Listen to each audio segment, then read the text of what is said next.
Thailand Cambodia সীমান্তে নতুন করে সংঘর্ষ শুরু হয়েছে।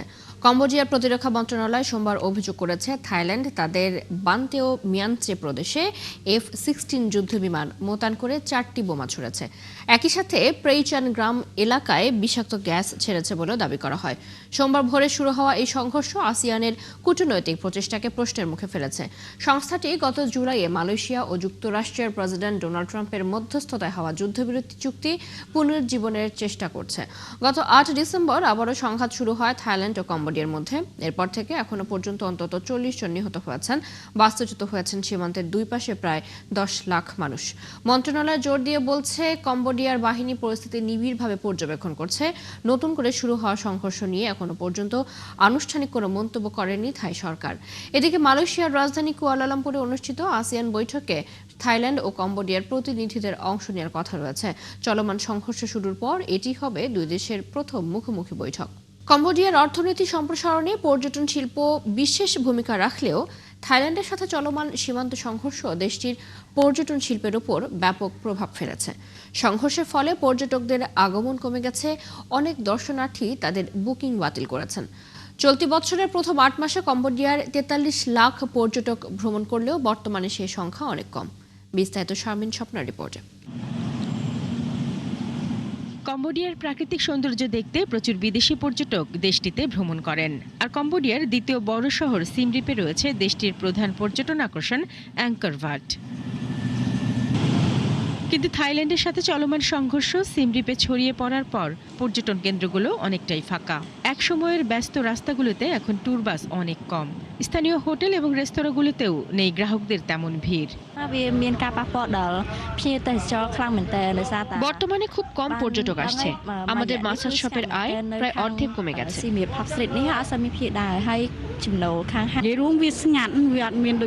পর্যটন মৌসুম হলেও পর্যটকদের আগমন কমে গেছে, অনেকেই তাদের বুকিং বাতিল করছে। হোটেল ব্যবসায়ীরা জানান দুদেশের মধ্যে চলমান এর সংঘাত দীর্ঘস্থায়ী হলে পর্যটন শিল্প মারাত্মকভাবে ক্ষতিগ্রস্ত হবে। সীমান্ত সংঘর্ষ শুরু হওয়ার পর থেকে পর্যটন মারাত্মকভাবে প্রভাবিত হয়েছে। ইউরোপ এবং এশিয়া থেকে আসা দর্শনার্থীরা ক্রমাগত তাদের বুকিং বাতিল করে চলেছেন। দেশটিতে সবচেয়ে বেশি ভ্রমণ করে চীনের বাসিন্দারা, আর গত বছর পর্যটন খাত থেকে কম্বোডিয়া আয় করে $308 কোটি। শারমিন স্বপ্না, 71। ভেনেজুয়েলাকে ঘিরে উত্তেজনা আরও বাড়াচ্ছে যুক্তরাষ্ট্র। এবার ভেনেজুয়েলা উপকূলের কাছে আন্তর্জাতিক জলসীমায় জ্বালানি তেলবাহী একটি নৌযানকে ধাওয়া করেছে যুক্তরাষ্ট্রের কোস্টগার্ড। মার্কিন কর্মকর্তারা জানিয়েছেন আন্তর্জাতিক জলসীমায় ভেনেজুয়েলার কাছাকাছি এলাকায় জাহাজটিকে ধাওয়া করা হয়। এর আগে চলতি মাসে একই ধরনের 2টি তেল ট্যাঙ্কার জব্দ করে যুক্তরাষ্ট্র। যুক্তরাষ্ট্রের দাবি জাহাজটি ভেনেজুয়েলার উপর আরোপিত নিষেধাজ্ঞা এড়াতে ব্যবহৃত একটি ডার্ক ফ্লিটের অংশ। ভেনেজুয়েলার তেল রপ্তানি থেকে পাওয়া অর্থ মাদক চক্র এবং অপরাধমূলক কাজে ব্যবহৃত হচ্ছে এমন অভিযোগ করে আসছে ওয়াশিংটন। তবে ভেনেজুয়েলা এসব অভিযোগ অস্বীকার করে ট্যাঙ্কার জব্দকে চুরি ও অপহরণ বলে আখ্যা দিয়েছে। গত কয়েক দশকের মধ্যে এখন সবচেয়ে উত্তেজনাপূর্ণ পরিস্থিতিতে রয়েছে যুক্তরাষ্ট্র ও ভেনেজুয়েলার সম্পর্ক। ক্যারিবীয় সাগরে সামরিক উপস্থিতি বজায় রেখেছে মার্কিন সেনারা। আটক করা হচ্ছে ভেনেজুয়েলার সাথে যুক্ত নিষেধাজ্ঞাভুক্ত তেল ট্যাঙ্কার। এর আগে 2019 সালে ভেনেজুয়েলার সাথে সরাসরি কূটনৈতিক চ্যানেল এবং দূতাবাস বন্ধ করে দিয়েছিলেন প্রেসিডেন্ট ডোনাল্ড ট্রাম্প। অথচ 20 দশকের শেষের দিকে দেশ দুটির মধ্যে বেশ বন্ধুত্বপূর্ণ সম্পর্ক ছিল। সৃষ্টি ঘটকের রিপোর্টে বিস্তারিত। 20 শতকের শেষের দিকে যুক্তরাষ্ট্রের সঙ্গে ভেনেজুয়েলার ব্যাপক বোঝাপড়া ছিল। এই সম্পর্কের পেছনে ওয়াশিংটনের উদ্দেশ্য ছিল ভেনেজুয়েলার বিশাল জ্বালানি তেলের ভান্ডার এবং স্নায়ুযুদ্ধের সময়ে তৎকালীন সোভিয়েত ইউনিয়নের সঙ্গে দ্বন্দ্ব। 60-এর দশকে ভেনেজুয়েলার নতুন সরকার ছিল কমিউনিস্ট বিরোধী। বন্ধু হিসেবে ভেনেজুয়েলার কাছে অস্ত্র বিক্রি শুরু করেছিল যুক্তরাষ্ট্র। এর বিনিময়ে দেশটি থেকে তেল উত্তোলন শুরু করে মার্কিন কোম্পানিগুলো। তবে ভেনেজুয়েলার তেল নিয়ে মার্কিন স্বার্থে বড় আঘাত আসে কয়েক বছর পর। তখন নিজেদের তেল খাতকে রাষ্ট্রীয়করণ করেছিল কারাকাস।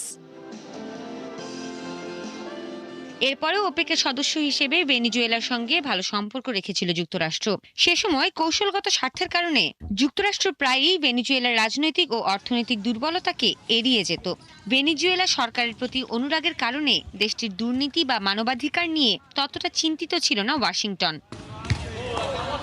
1991 সালে সোভিয়েত ইউনিয়নের পতনের পর লাতিন আমেরিকার প্রতি আগ্রহ কমে যায় মার্কিনদের। তবু ভেনেজুয়েলা তাদের গুরুত্বপূর্ণ তেল সরবরাহকারী হিসেবে থেকে যায়। কিন্তু ওই সময়টাতে ওয়াশিংটনে খুব কম মানুষই বামপন্থী বিপ্লবী হুগো শাভেজের উত্থানের দিকে নজর দিয়েছিল। 1998 সালের ডিসেম্বরে নির্বাচনে জয়লাভ পান তিনি।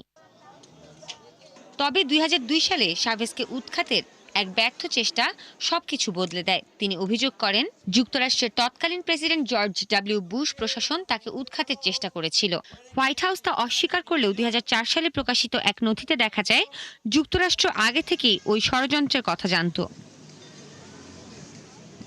2007 সালে শাভেজ ভেনেজুয়েলার তেল শিল্পে রাষ্ট্রীয় নিয়ন্ত্রণ পুনর্বহাল করেন। বিদেশি কোম্পানিগুলোকে রাষ্ট্রায়ত্ত তেল কোম্পানির অধীনে আসতে বাধ্য করা হয়। এই পদক্ষেপগুলো দেশে জনপ্রিয় হয় এবং শাভেজের ক্ষমতা আরও পোক্ত করে। 2013 সালের মার্চে তার মৃত্যুর পর তার শিষ্য নিকোলা মাদুরো একই নীতি চালু রাখেন। ফলে যুক্তরাষ্ট্রের সঙ্গে ভেনেজুয়েলার বিচ্ছিন্নতা বাড়তে থাকে।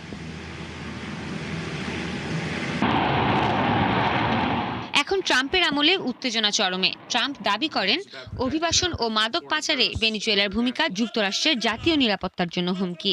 মাদুরোর পতন চান তিনি।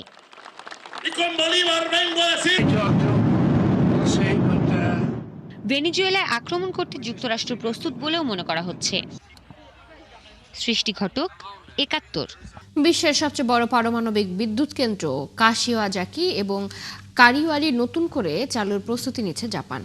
ফুকুশিমা বিপর্যয়ের প্রায় 15 বছর পর এমন পদক্ষেপ নিল দেশটি। 2011 সালে জাপানে সংঘটিত ভয়াবহ ভূমিকম্প এবং সুনামির ফলে ফুকুশিমা দাইচি পারমাণবিক বিদ্যুৎ কেন্দ্র মারাত্মক দুর্ঘটনা ঘটে।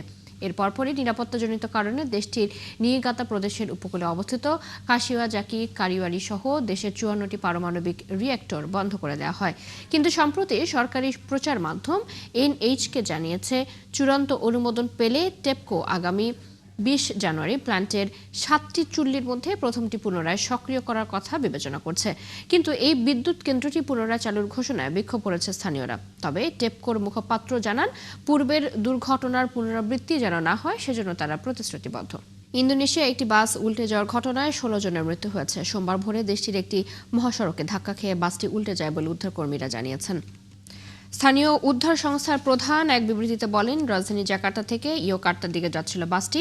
হাইওয়ে ইন্টারচেঞ্জের একটি মোড়ে পৌঁছানোর সময় রাস্তার সাথে সংঘর্ষের পর বাসটি উল্টে যায়। ঘটনাস্থলে 15 জনকে মৃত ঘোষণা করা হয় এবং হাসপাতালে আরও একজনের মৃত্যু হয়েছে।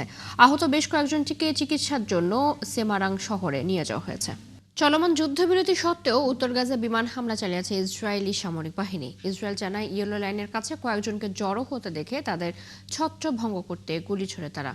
ইয়েলো লাইন হলো গাজার ভেতরে ইসরায়েলের নির্ধারণ করে দেয়া একটি সীমারেখা। বিবৃতিতে দাবি করা হয়, ওই সীমারেখা অতিক্রম করে 3 জন ইসরায়েলি বাহিনীর দিকে এগিয়ে আসে এবং উত্তর গাজার অন্য এলাকাতেও একই ধরনের আরও 2টি দুর্ঘটনা ঘটে। ইসরায়েলি সামরিক বাহিনীর দাবি, 3টি ঘটনাতেই হুমকি দূর করতে বিমান হামলা চালায় তারা। তবে এ নিয়ে ফিলিস্তিনি কর্তৃপক্ষ তাৎক্ষণিক কোনো মন্তব্য করেনি। ফিলিস্তিনি এবং মানবাধিকার সংগঠনগুলোর অভিযোগ, ইসরায়েলের ধারাবাহিক সামরিক কর্মকাণ্ড এই যুদ্ধবিরতিকে ক্ষতিগ্রস্ত করছে। ফিলিস্তিনের অধিকৃত পশ্চিম তীরে আরও 19টি নতুন ইহুদি বসতি স্থাপনের অনুমোদন দিয়েছে ইসরায়েলের নিরাপত্তা মন্ত্রিসভা। এতে গত 3 বছরে অনুমোদিত মোট বসতির সংখ্যা দাঁড়ালো 69টিতে। ইসরায়েলের অর্থমন্ত্রী বেজালেল জানান, এক বিবৃতিতে বলা হয়, জুডিয়া এবং সামারিয়ায় 19টি নতুন বসতি ঘোষণা এবং আনুষ্ঠানিকভাবে স্বীকৃতি দেওয়ার প্রস্তাব মন্ত্রিসভা অনুমোদন করেছে। বিবৃতিতে আরও বলা হয়, মাঠ পর্যায়ে একটি ফিলিস্তিনি সন্ত্রাসী গোষ্ঠী রাষ্ট্র গঠনের প্রচেষ্টা রুখে দেওয়া হচ্ছে। নিজেদের ন্যায্যতায় দৃঢ় বিশ্বাস রেখে পূর্বপুরুষদের ঐতিহ্যবাহী ভূমিতে উন্নয়ন, নির্মাণ ও বসতি স্থাপন অব্যাহত রাখা হবে বলে জানানো হয় বিবৃতিতে। আরও 17 বছর কারাদণ্ডের রায়ের পর নেতাকর্মীদের দুর্বার আন্দোলন গড়ে তোলার আহ্বান জানিয়েছেন পাকিস্তানের সাবেক প্রধানমন্ত্রী ও প্রধান বিরোধী দল তেহরাক-ই-ইনসাফ পিটিআইয়ের কারাবন্দী নেতা ইমরান খান। একই সাথে তিনি এই রায়ের বিরুদ্ধে ইসলামাবাদ হাইকোর্টে আপিল করার ঘোষণা দিয়েছেন। কারাগার থেকে তার আইনজীবীর সাথে কথোপকথনের ভিত্তিতে প্রকাশিত এক বার্তায় ইমরান খান বলেন, তিনি খাইবার পাখতুনখোয়ার মুখ্যমন্ত্রী সোহেল আফ্রিদিকে রাজপথে আন্দোলনের প্রস্তুতি নিতে নির্দেশ দিয়েছেন। পুরো জাতিকে নিজেদের অধিকার আদায়ে দাঁড়াতে হবে বলে জানিয়েছেন তিনি। ইমরান তার আইনি দলকে রায়ের বিরুদ্ধে হাইকোর্টে যাওয়ার নির্দেশ দিয়েছেন। ইমরান খানের দাবি, গত ৩ বছরে যেসব ভিত্তিহীন রায় ও সাজা দেওয়া হয়েছে, তোষাখানা মামলার রায়ও তার ব্যতিক্রম নয়। কোনো প্রমাণ ছাড়াই আইনগত শর্ত পূরণ না করে তড়িঘড়ি করে এই রায় দেওয়া হয়েছে। এমনকি তার আইনজীবীদের কথাও শোনা হয়নি বলে জানান ইমরান খান। পাকিস্তানের সবচেয়ে শক্তিশালী ও তুমুল জনপ্রিয় রাজনৈতিক ব্যক্তিত্বদের একজন পাকিস্তানের সাবেক প্রধানমন্ত্রী ইমরান খান।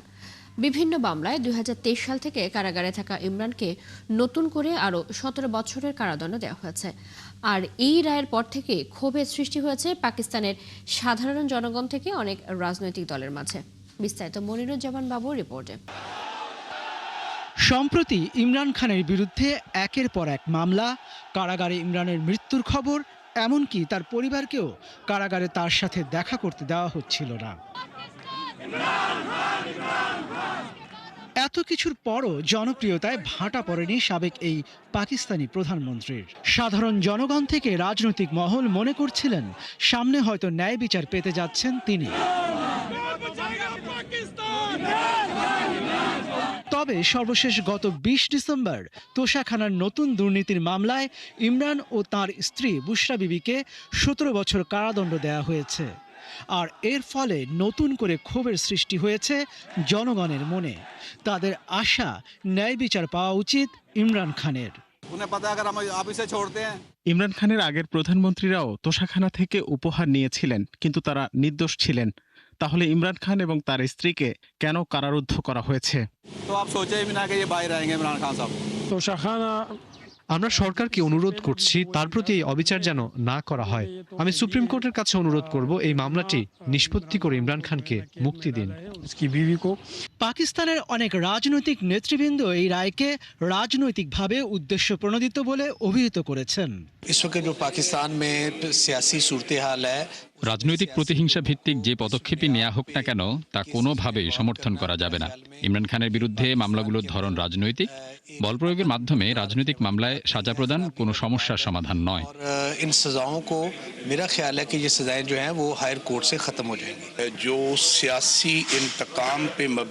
এই ধরনের মামলা রাজনৈতিক ব্যক্তিত্বদের জড়িত করা ভালো নয়।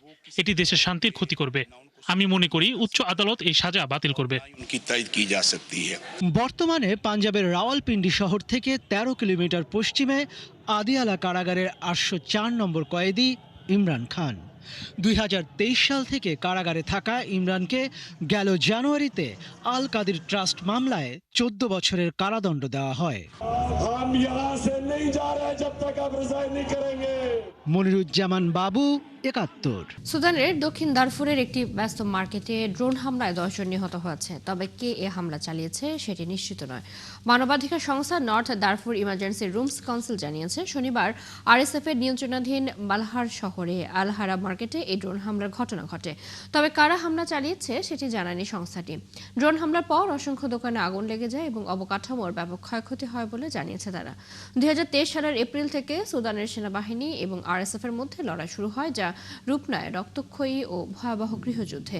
এই যুদ্ধে এখনো পর্যন্ত হাজার হাজার মানুষ নিহত হয়েছেন, ঘর বাড়ি ছাড়া হয়েছেন ১,২০,০০,০০০ মানুষ। এর সাথে দেশটিতে দেখা দিয়েছে দুর্ভিক্ষ। নাইজেরিয়ার মধ্যাঞ্চলীয় নাইজার রাজ্যে ক্যাথলিক বোর্ডিং স্কুল থেকে অপহৃত আরও ১৩০ শিক্ষার্থীকে মুক্ত করা হয়েছে। রবিবার প্রেসিডেন্টের মুখপাত্র সামাজিক যোগাযোগ মাধ্যম এক্সে দেয়া এক পোস্টে জানান, সন্ত্রাসীদের দ্বারা অপহৃত আরও ১৩০ শিক্ষার্থীকে মুক্ত করা হয়েছে। ২১ নভেম্বর ভোরে পাপিরি গ্রামের Saint Mary's Catholic boarding school থেকে বন্দুকধারীরা ২ শতাধিক ছাত্র এবং ১২ জন কর্মীকে অপহরণ করে নিয়ে যায়। এর মধ্যে ৫০ জন শিশু সেই সময় পালিয়ে যেতে সক্ষম হয়। আর নাইজেরিয়া সরকার ৮ ডিসেম্বর জানায় তারা অপহৃতদের মধ্যে ১০০ জনকে উদ্ধার করতে সক্ষম হয়েছে। এদিকে এসব অপহরণের পেছনে কারা রয়েছে তা এখনো স্পষ্ট নয়। তবে অধিকাংশ বিশ্লেষকদের মতে মুক্তিপণের দাবিতে অপরাধী চক্রগুলো এসব হামলা চালাচ্ছে। এই ছিল আজকের আয়োজনে। বিশ্বের আরো নতুন কিছু খবর এবং বিশ্লেষণ নিয়ে আগামীকাল সকাল ৯:৩০ আবার হাজির হবে বিশ্বযোগ। চোখ রাখুন ৭১ ফেসবুক পেজে, সাবস্ক্রাইব করুন ৭১ ইউটিউব চ্যানেল, ৭১ সাথে থাকুন।